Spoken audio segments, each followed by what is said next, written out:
Unilever's been here in the country for almost 80 years now, but we've always associated a strong social purpose with a core DNA of Unilever. And unlike most other organizations, we don't have a separate foundation where CSR work is done. We work as part of our PR, the KRAs. Corporate social responsibility and sustainability is a part of it. One thing that Chetna ji said triggered out a very interesting thought for me. And she said that we're looking at poor solutions for poor people. That's the mistake that we've been making so far. Over the last 2 years, through our program called Prabhat, we were experimenting with a lot of things and we had successes and we didn't have some successes. What we were doing, we wanted to provide livelihood for women in rural India. And what did we do? We did the traditional model that works everywhere. We set up classrooms and said, here we're subsidizing fees, we opened out our doors, let women in rural India come and be empowered. And guess what? It didn't work. Because what we didn't realize is that women in rural India don't have schedules like we do. Yeah? They also have to work in the farm, they also need to be there at home. And even if they come in once in a while for training, the dropout rate is just too high because over 3 months, 6 months, they can't sustain that throughout the day 3 hours a day training. And I think that's where, an insight with partners like Mandeshi works. Because they are working with the grassroots, they are working at the local level and they know the people far better than we can with all our marketing insights and with all our insights of consumer behavior far better than we will ever know them. And the one thing they told us is, instead of bringing students to the school, let's take the school to the students. And we've opened our first, it's Hindustan Unilever's first, corporate school on wheels. And what do? We take this school on wheels. It's a bus and it's a beautiful bus. 1/3 of the bus has laptops, 1/3 of the bus has tailoring stations, and the last part actually has a beauty salon. And we take this bus from village to village, go in the fields, in the grass, and we train people on what needs to be done. And what numbers we've achieved in 6 months. So like we're saying, we're almost children in our association with Mandeshi. But what an association has been, because in 6 months, we've already had 750 students and we've already created 500 women entrepreneurs in just a few villages in Maharashtra.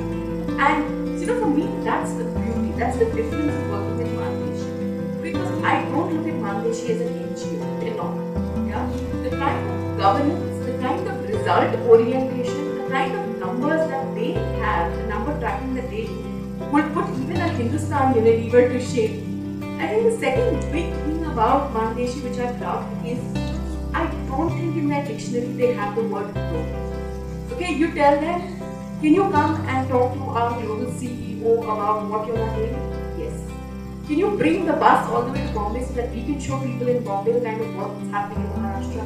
Yes.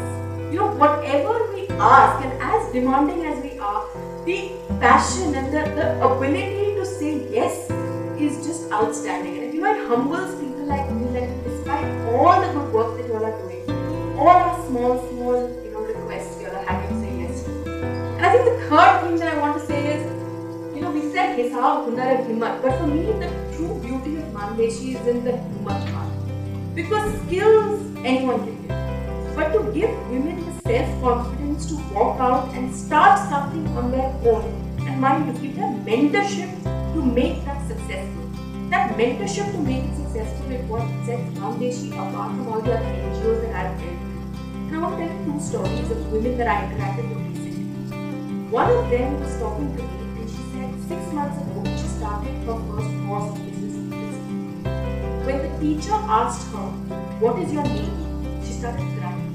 Because it's the first time she has spoken to anyone outside her house. First time she stepped outside her house. And from that place, 6 months ago, where she couldn't even say her name to people outside, she's now in a position where she's talking to the global board of Unilever and telling them her story. That's a story. And the second thing that amazed me was the story of entrepreneurship. This is a lady in rural India who has learned the beauty course. She's opened a small beauty parlor after doing a 3-month beauty course. And whatever money she has earned, she saved it. After 3 months, she broke her piggy bank and she went and she bought a lehenga choli.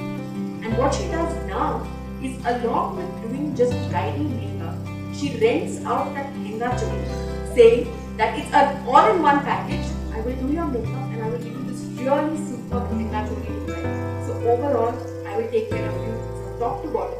And she charges 5,000 rupees per 1 month. Someone who earlier their entire 6 months salary was 5,000. And that to me is the true power of how corporates and NGOs can work together and make magic in people's